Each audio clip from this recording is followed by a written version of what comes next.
Hola, soy Miriam Jiménez y os voy a hablar de las piezas que he presentado a la Bienal de Esplugues.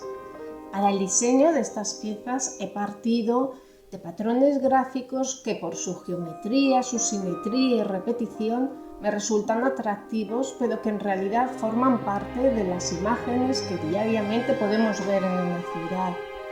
Todo esto contrastaría con las finas planchas de porcelana con las que las construyo y que estarían más relacionadas con el mundo vegetal. La idea fundamental de este trabajo es combinar fuerza y fragilidad, o que haya un equilibrio entre ambos. Gracias.